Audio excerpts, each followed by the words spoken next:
భక్తి చేయాలనిపిస్తుంది. చైతన్యం లేని వ్యక్తి కూడా చైతన్యవంతుడు అవుతాడు.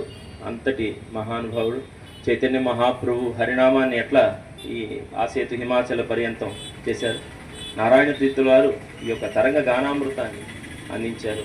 అటువంటి బృందం మొత్తానికి కూడా సదా ఆ స్వామి మా స్వామి యొక్క అనుగ్రహం కలిగి శతాయుష్మంతులు అందరూ కూడా ఎన్నో కార్యక్రమాలు, వందల కార్యక్రమాలు జరపాలని మనస్ఫూర్తిగా ప్రార్థన చేస్తూ వారికి స్వామివారికి సమర్పించిన శేషవస్త్రాన్ని ఇప్పుడు ఈరోజు మా అప్పాల సేవకి ముందుకొచ్చిన దాత సహకారం అడిసిమల్లి వెంకట్రావు వారు వచ్చి వారికి సమర్పణ చేస్తారు.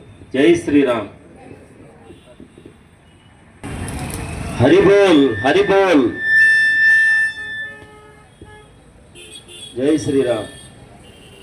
తర్వాత గౌరవనీయులు అద్దంకి కృష్ణప్రసాద్ గారు, మనకి అద్దంకి బ్రదర్స్ అంటుంటారు.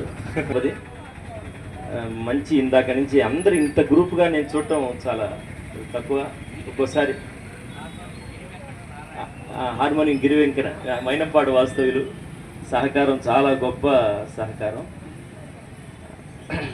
వాయిద్య సహకారం లేకపోతే ఇలా కార్యక్రమాలు జరగటం కష్టసాధ్యం. ఆ తాళము నాదము అవన్నీ చెప్తుంటారు పెద్దలు.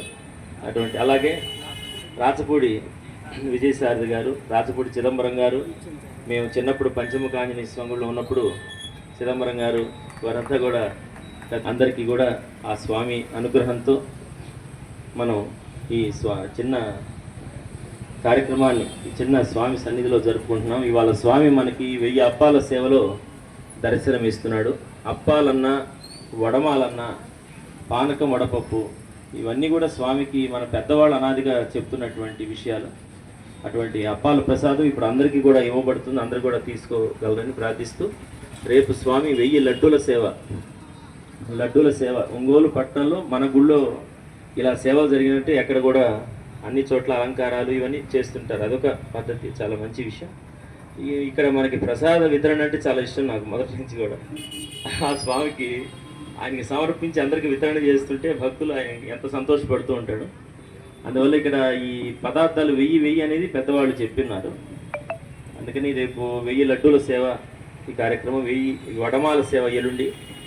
అందువల్ల అందరూ తదనంతరం అందరూ గుళ్ళోకి వచ్చి ప్రసాదం స్వీకరించడం ప్రార్థిస్తున్నాం.